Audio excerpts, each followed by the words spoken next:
rien de moyen. Un papier immaculé, un tout petit, sinon l'encre. Un peu d'encre aussi, un tout petit peu, sinon le clavier, pour que la vie du vers vole vers les vertus du verbe. Ainsi naît le poème. Le poème est auteur, et ses vertus sont dans sa beauté, dans son souffle qui se fait art et vie, dans sa forme qui se fait magie, et dans son fond qui se fait lumière.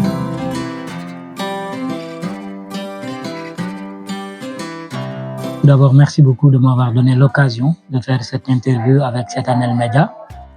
Moi, c'est Serigne Ndongo Thioye à l'état civil, plus connu sous le nom de El Hadj Ndongo comme auteur poète sénégalais.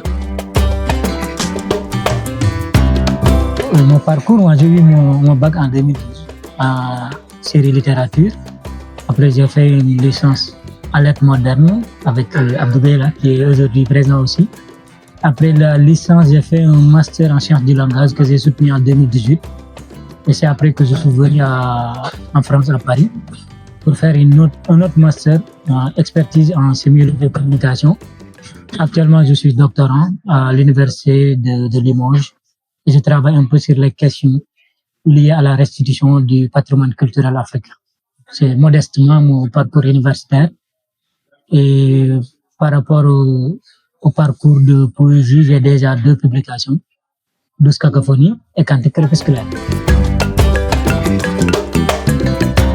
Oui, mes relations ou ma relation avec les lettres, c'est une relation un peu paradoxale, parce que c'est ce que j'ai dit même à l'épigraphe de Douce Cacophonie, que j'ai pas grandi avec les mots, avec la littérature, avec les lettres, mais c'est au fur et à mesure que la passion m'a piqué.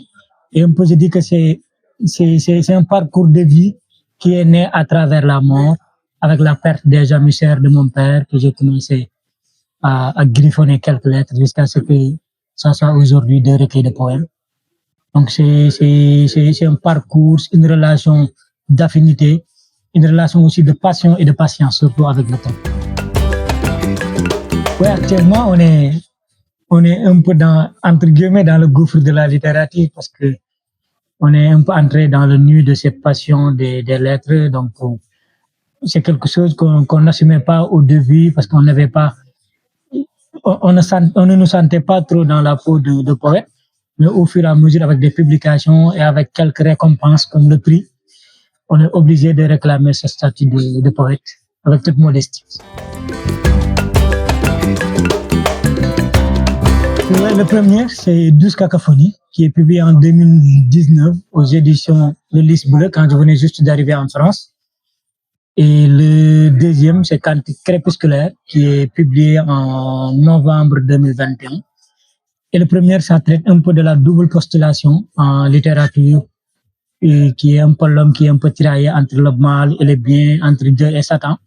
Donc, c'est ce que j'ai essayé de traiter. Et le deuxième est en quelque sorte un dépassement de cette dualité-là pour espérer une voie d'espérance dans la vie ténébreuse de l'humain.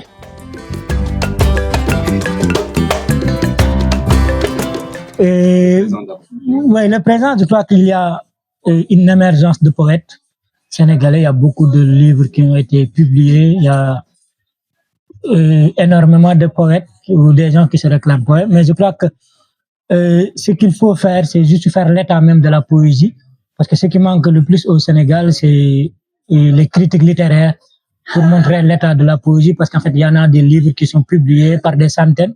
Mais s'il n'y a pas de critiques derrière pour savoir où on en est réellement, donc je crois que l'avenir, elle est là pour certains poètes, mais je crois que on peut redoubler d'efforts et donner plus de charisme, même si je dis, à la poésie, parce qu'il ne suffit même pas de faire 2 vers, 3 vers rimés pour se réclamer le statut de poète. Je crois qu'il y a beaucoup de choses de réalisation qui ont été faites, mais il reste encore du chemin à parcourir.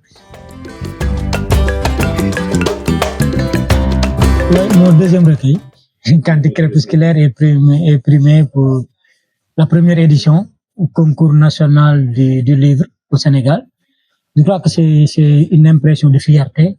Naturellement, quand on reçoit quelque chose, quelle que soit la nature du prix, il y a un sentiment de fierté, de reconnaissance. Mais je le prends surtout comme une motivation pour pour aller de l'avant par rapport à ma carrière de poète.